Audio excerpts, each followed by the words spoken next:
What's good, people? What's happening? How y'all doing today? Sunday morning. I gotta get ready to go to work in a couple hours. I got a long ass 3, 4 hour drive. Sometimes, you know what I mean? On Fridays, you're just like, I want to go home. Then you come home, you spend a day and a half at the house, and you gotta leave again Sunday. That sucks, man. Traveling to work sucks, but hey, we don't work, we don't live, right? All right, man. But we're doing swamp stories. I like watching these dudes' videos, man. For some reason, I don't know why I'm just drawn to him, bro. He does some good damn videos, man. So shout out to my boy. Hopefully he don't get tricked. Hope he don't trick. I'm doing reaction to his things. But hey, we gotta react to some shit, right? So all right, let's get it, guys. This one is called "The Satan Disciples: Chicago's Vicious Cruise That's Taken Over the South Side." That's a long ass title, bro. But yeah, that's what we gonna do, man. Before we get started, I'm gonna hit you guys with my intro. So post up, chill, grab what you're gonna smoke to drink. Your girls with you, you get a quick one in there. But yeah, y'all already know how it goes, man. Subscribe to the channel. Right back.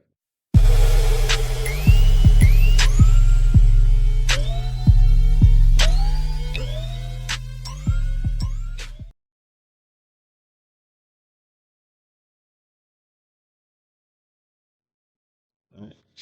So, hey man, see, I like watching the hood shit like this. But I mostly do like watching the Latino sides of Chicago's gangs and music and stuff like that. 'Cause everybody's doing, you know what I'm saying, the King Von, the FBGs, and the FY, whatever the what's that one dude name?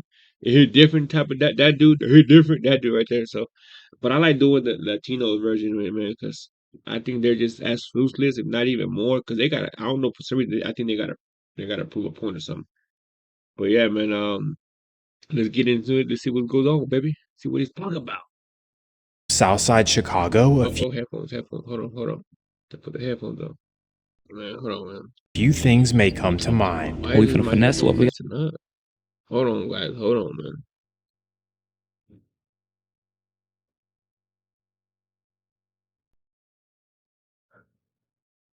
Gotta finesse. We thinking streetwise. You gotta be ready for what's coming. You feel me? Whether it's King Von, FBG Duck, FYBJ Main, no, I'm just kidding. But Nigga said FBG, man. I just can't. you know who are the most talked about sections. Of course, these are terrible conflicts that just never seem to end. However, Southside Chicago has another side to it that's equally as bad, but is never covered by the media.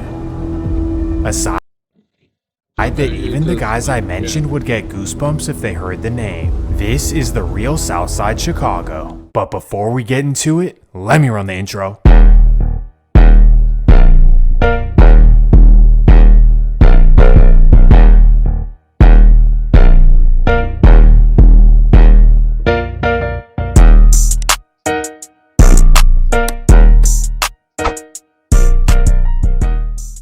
The story begins in the 1940s, a very important time in American history. After the Great Depression, thousands of Eastern European families flooded to Chicago to work in manufacturing. The vast majority settled along the south branch of the Chicago River from Pilsen down to Little Village. By 1948, Pilsen was a nearly 100% Polish and Slavic neighborhood. But then in the 1950s, many Hispanic families Like I watched I watched a lot of the music. And I hear everybody saying Little Village, what's it, the backyards and shit like that. The backyards, the Savages and King Ace. You know what I mean? I've been listening to the King Ace and stuff like that. So the Land Kings and shit. So yeah, I see that. I like the Latino version, bro. But there's not that many people doing these type of videos like Swamp Story doing, bro. So shout out to my boy for real. began moving in. Because humans are stubborn and multiculturalism was a foreign concept, the local families were not too thrilled. Many Eastern Europeans began moving out to suburbs like Cicero and Oak Park while the Mexican families moved in. Tensions in the area were high and the Polish teenagers decided to get together and form an alliance that they thought was necessary. So in 1959, about 12 Polish teenagers got together and created the Satan Disciples, also known as SDs. So he's trying to say that the Polish made up the Satan Disciples. Disciple is a Polish gang, and now what everybody thought a Mexican or a black gang, 'cause this the black faction of the Satan Disciples and all that bullshit. I'm thinking, I don't know, man. There's so many gangs out there. I'm thinking that's a You know, black then too, bro. But hey, who would have thought it came from a police? The police people made that hood up. Crazy. Chose the name to scare off anyone who thought about messing with them. This is because they figured that they needed protection from the influx of new immigrants in the area. But once they formed, they realized that the Mexican teenagers had no intentions of being their rivals at all. In fact, they actually thought they were cool and they even wanted to join their side. So within their first year of existence, the SDs became 50%. Hey, what's up? Hey, is this game cool, bro? I've been seeing this game a lot. You're not ready for it.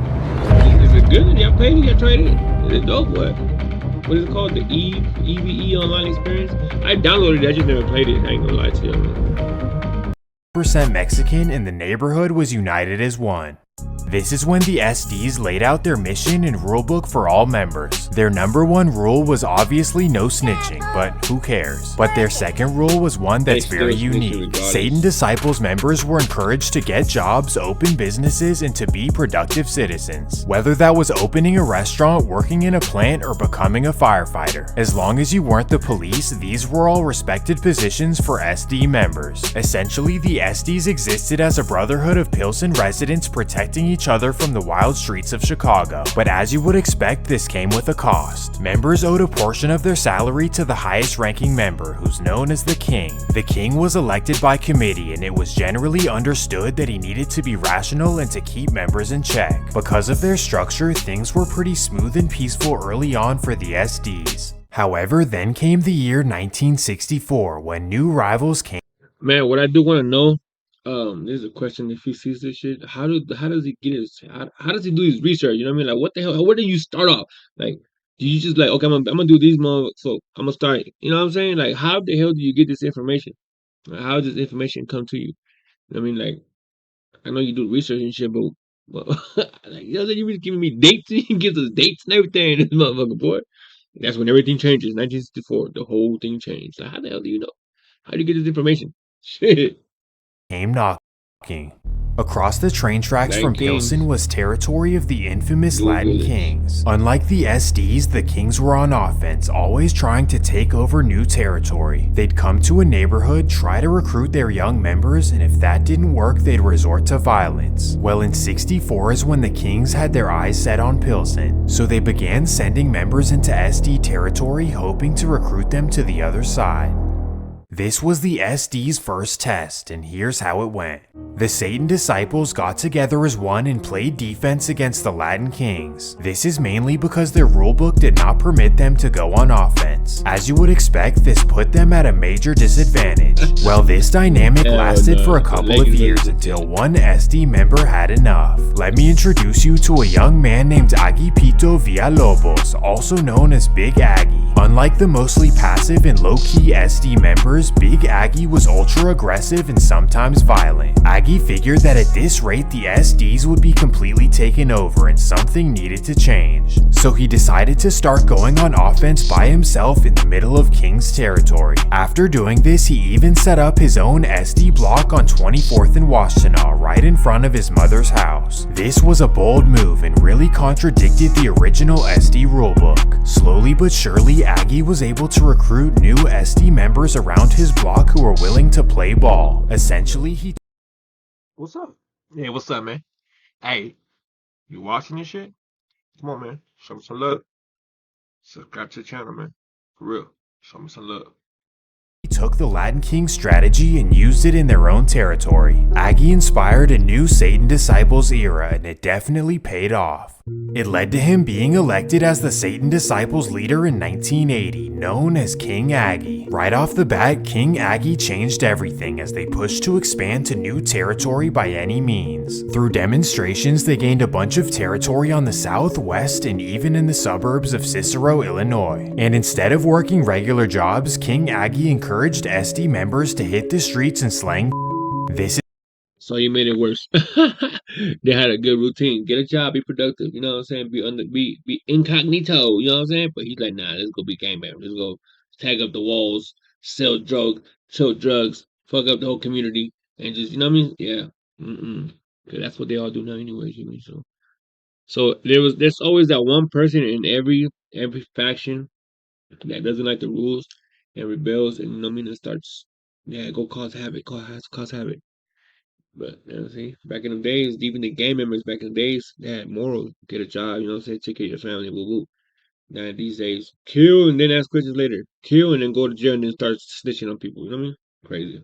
This is when things got grimy in Pilsen and the SDs were slowly taking over the city. But then came October of 1983 when everything came to a halt. This is when King Aggie caught a robbery charge, which was already his second strike. As a result, he was sentenced to 12 years in Illinois State Prison.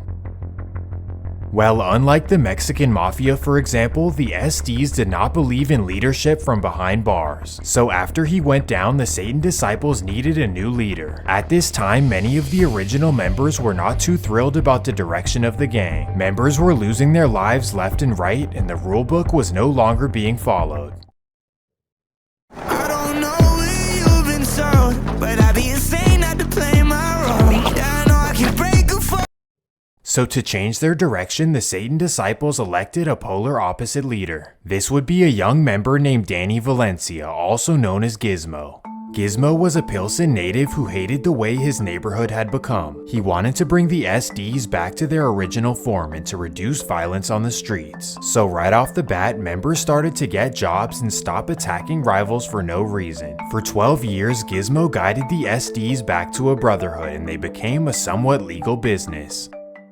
But then everything began falling apart. In September of 1995, King Aggie returned to the streets of Chicago. When he got home, he expected everyone to revere him like the old days. However, this was not the response he got. Time had passed and this new generation was ultra loyal to Gizmo. Well, regardless, by the book, King Aggie was supposed to resume his position as the leader. So Aggie returned as the king and Gizmo was now his second in command. Well, during the first couple of months, King Aggie I think he ain't like that. He ain't like that. The other dude, if I remember correctly, before he even lets me know, I just want to see if this is the one that I watched, or not watch, just you know what I mean, watching all kind of shit back in the days. Then he ain't like that. Everybody was acknowledging that dude Gizmo, so he takes him out, man. See, that's the crazy ass gang life. This is the one, bro. That's crazy. Somebody gets all the love, you don't like it, so you take him out. Ruled by fear instead of love. realized that he couldn't tell everyone what to do. And even worse, he realized that the young members were still only listening to Gizmo. As you would expect, this made him upset, so he decided to call an SD meeting. November 1st, 1995. SD members meet up at King Aggie's house on West 24th. At 6 p.m., about 15 members arrive at his house and they all sit around his dining room table. They discuss what's going on and why there's a major disconnect. During the meeting, a member blurts out that they're all upset that he's using their tax money to fund activities they don't approve of, aka spending money on sliding on the Latin Kings rather than helping out SD members. King Aggie brushes off the comment until the member gets frustrated. So the members stand. And because he has so much hatred for the Latin King, he wants to go back and start putting work, killing people, man. Man, these gangs are just groups are just for money, just to, you know what I mean? What is somebody that you don't never heard of before? You just want to kill them so bad just because of a color that they're representing? It's crazy. This world is crazy, man. But hey, they're doing a lot of work to kill each other just to say, they're killing each other just because they're saying F you or you know, they look at them wrong and they kill each other. It's crazy, man. Stands up and yells that if he doesn't change, they're gonna vote him out and re-elect King Gizmo. Silence overtakes the room. King Aggie instantly ends the meeting and sends everyone home. So everyone goes their separate ways and King Aggie sits in his room and thinks. As you would expect, he's furious and he decides to come up with a plan. 9:41 p.m. King Aggie calls up Gizmo and tells him to come back to his house. He tells him that they need to talk and set some things straight. Gizmo thinks nothing of it and hops in his car. At 10 p.m. he arrives at Aggie's house and walks down the side entrance. As he walks to the door, he notices two men in front of him. And before he can do anything,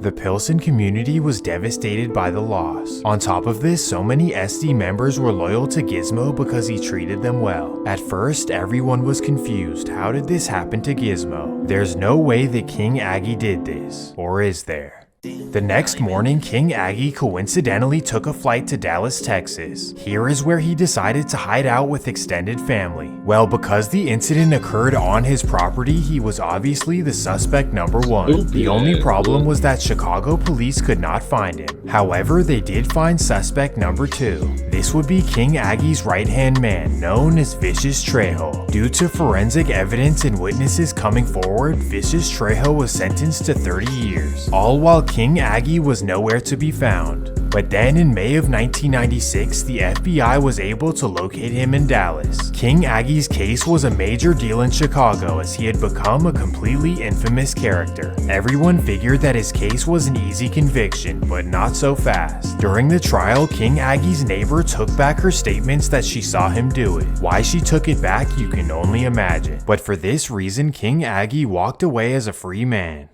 Right after his release, he figured that he could come back and remain the king. What?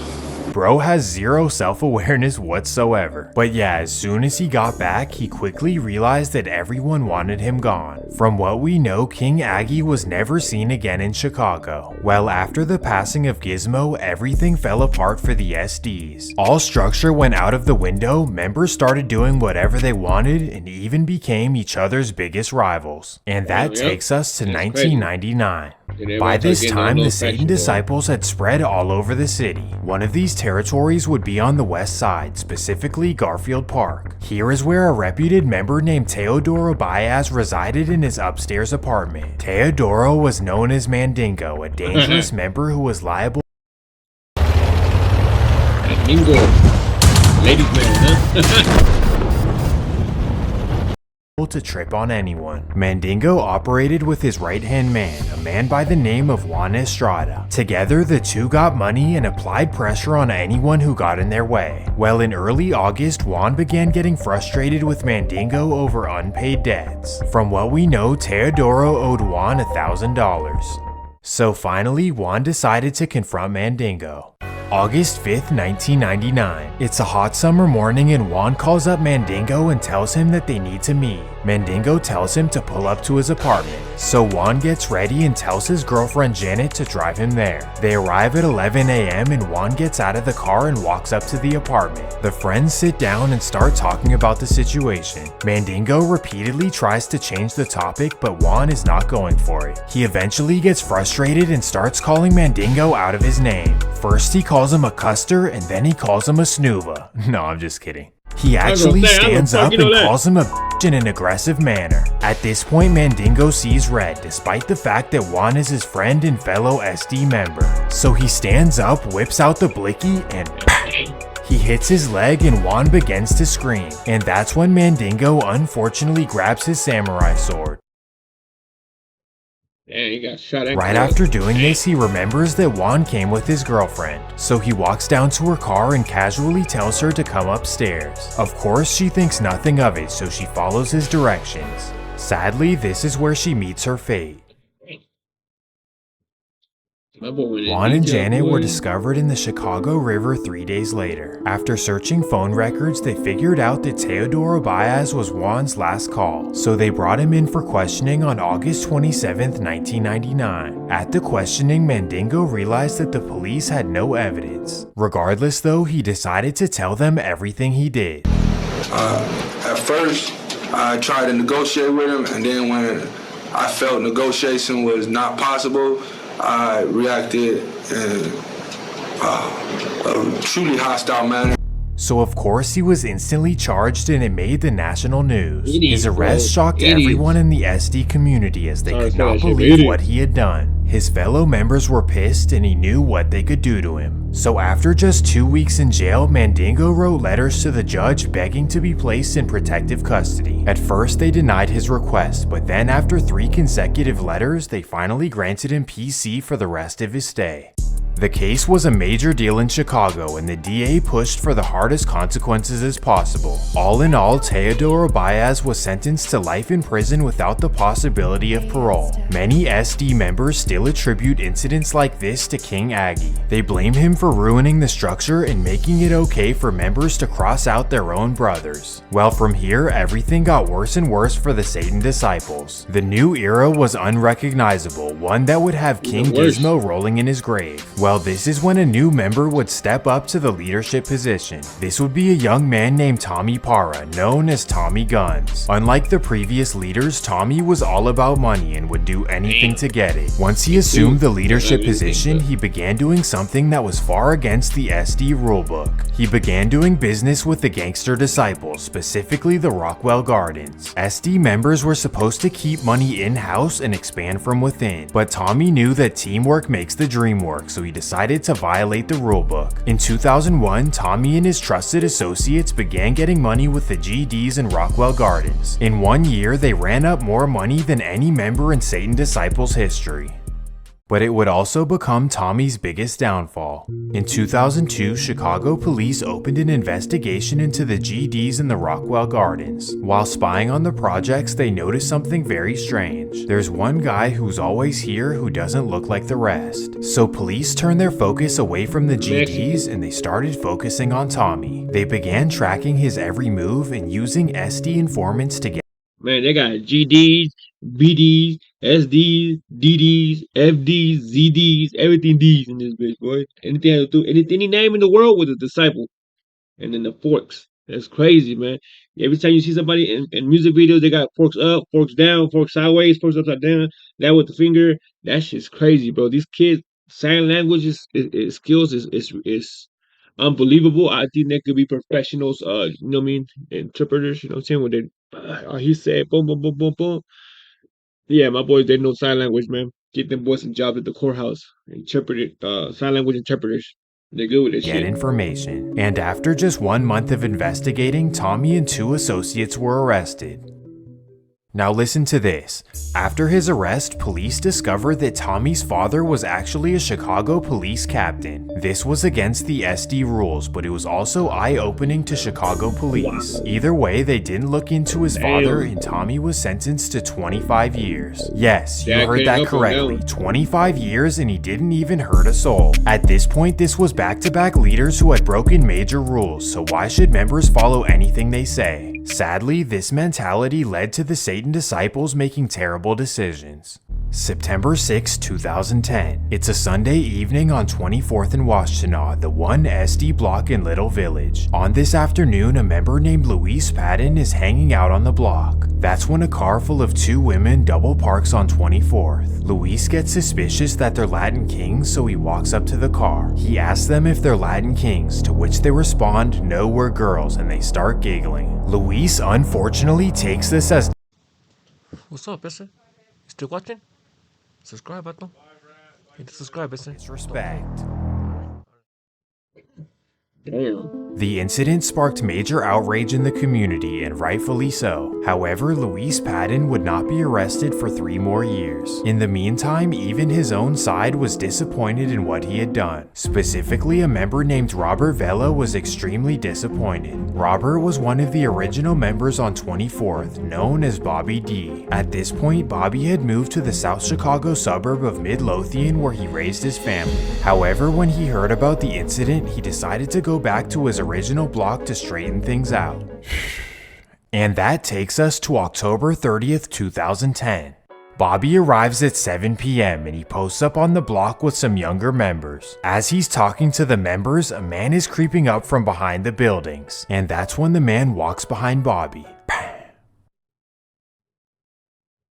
This was a huge deal in the SD community, and a lot of members were pissed. Chicago police knew that this could spark a major retaliation for whoever had done this. They figured that this was revenge from the Latin Kings for the September 6th incident. But after talking to Latin Kings members, they realized that this was not the case at all. Instead, they started looking into the SDs. Maybe this was an inside job. And what do you know, SD informants told police that it was a fellow SD member from 24th. However, because the case is sealed, we don't know exactly who it was. but I'm sure you can make an educated guess, especially after this next incident. It's 2012 and Louise Patton is still on the streets acting as wild as ever. February 18th, 2012, Louise Patton is driving around the Latin Kings territory looking for any rivals he can find. At 4 p.m. while driving down California Avenue, he notices a car full of Latin Kings members going the other way. So he instantly busts a U-turn and speeds down California to catch up. He then pulls directly in front of the car and corners them in. That's when he rolls down his window. Bang! Damn. Due to surveillance footage, Luis was arrested quickly after, No and after recovering his blicky, police were able to tie it to the September 6th incident as well. After a long trial, Luis was sentenced to life in prison without the possibility of parole. While these kinds of incidents further the rivalry between the SDs and the Latin Kings, however, these weren't their only rivals. Although the Kings were their most hated, the SDs also despised another local gang. This would be 2-6, a little village gang who started out on 26th. Since the 1980s, the SDs and 2-6 have been bitter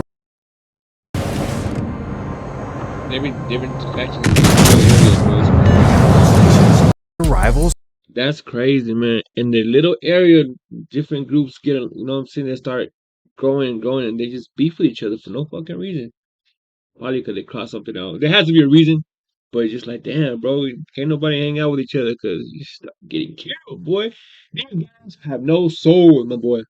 Fighting over little village territory, and that takes us to August of 2015. As you know, the SDs have always been encouraged to get legal jobs, and for two members this meant working security for a towing company, making sure the repo man is safe. The two men are Carlos Cregan of Whitting, Indiana and Jonathan Rodriguez of Calumet, Illinois. Well, because this is a standby profession, the members can do whatever they want until they get dispatched to a scene. And that takes us to August 22nd, 2015. The two SD members are on standby in the Clearing neighborhood of Southside Chicago. After being bored sitting in their car, they decide to drive to a bar on West 63rd. At the bar, they start chopping it up with a random guy named Leonardo Morales. This lasts until 2 a.m. when the bar closes and they walk outside. This is when they get a call that a driver is having issues with the repo and they need to assist him on the scene. So instantly they hop in their truck and they ask Leonardo if he wants to tag along for fun. He agrees and together the three head to the scene. Well, long story short, they break up the argument and it's just another regular day at work. After this, Leonardo asks if they can give him a ride home. The SD members agree and they all hop in Jonathan's car. During the car ride, Leonardo starts to talk about his past. He tells them that he used to be a 2-6 member before he changed his life. The energy in the car shifts as the two SD members look at each other in the front seat. Without saying a word, they simply nod at each other and drive down to a nearby alley. At this point, Leonardo is confused and he asks them if there's a problem. The members tell him that they're just tired and they need to take a smoke break. When they get to the alley, they ask Leonardo if he can join them. He agrees and steps out of the car. And that's when the unexpected occurs. The members hop in their truck and speed home. Little did they know the neighbors above the alley witnessed it happen. And just like that, they were both raided and booked into Cook County Jail. Incidents like this are what have given the Satan disciples a terrible reputation over the last 10 years. And unfortunately, it doesn't stop here. As you know, the SDs rival the Latin Kings in 2-6, but they also rival another large section in Chicago as well. This happens to be the Almighty Saints, the most active gang in the back of the yards neighborhood. For many years, they could be considered the SD's fourth biggest rival. But then, starting in 2016, they moved up to number 1. And it all started with a devastating move from the Satan disciples. December 26, 2016.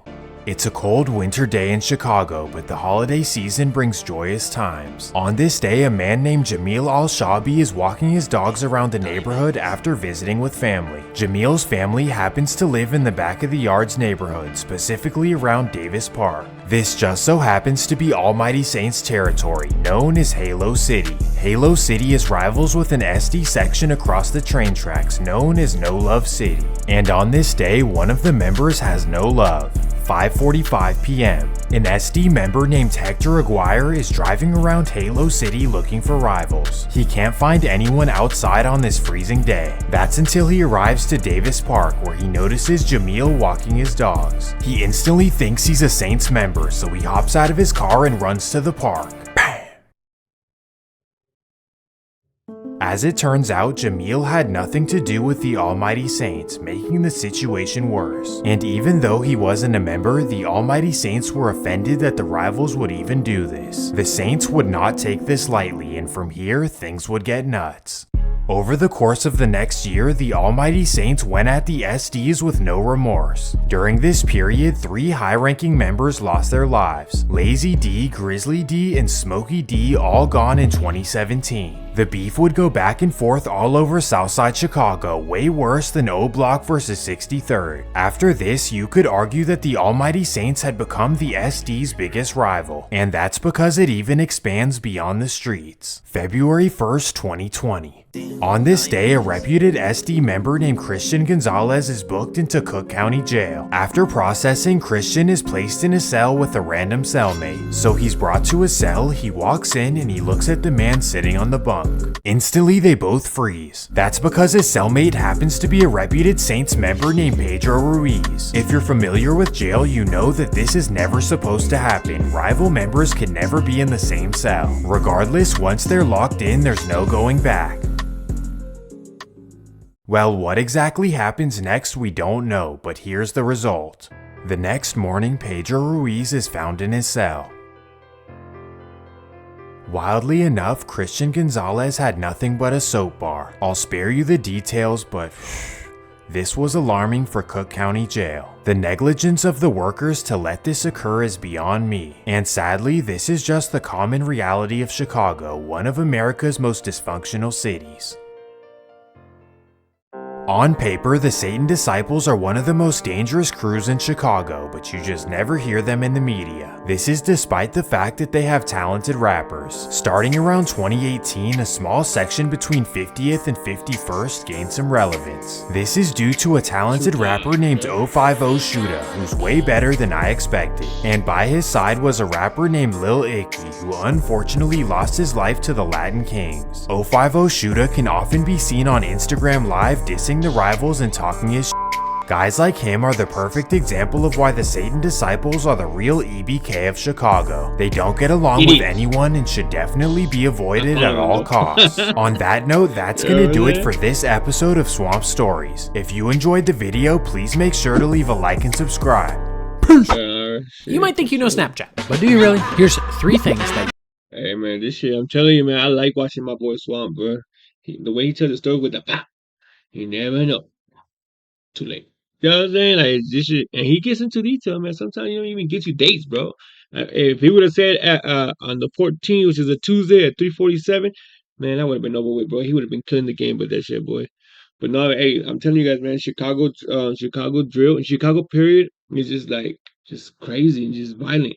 There's a lot of areas like that, not just Chicago, but everybody knows Chicago for, you know what, the King Von and stuff like that. But I think I like watching the Latino version, bro, because they're just as crazy, as wild, and they're just as ruthless, you know what I mean? And just dumb. I'm not gonna lie to you, that's just dumb. You know what I'm saying? People killing each other for stupidity.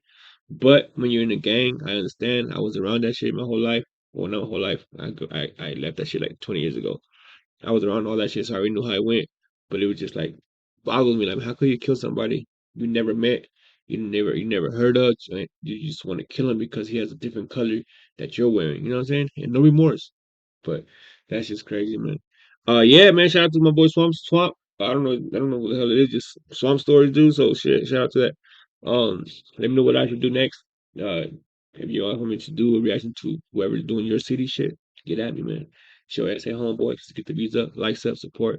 Cash App, Venmo, help an essay. You know what I'm saying? I'm trying to get better equipment. You know what I mean? I'm trying to get to 1,000 subscribers. So if you guys haven't subscribed to the channel, you already know, man. Hit the subscribe button. Let's keep this shit going. At least 1,000 subscribers. So that's the goal for right now, man. So until then.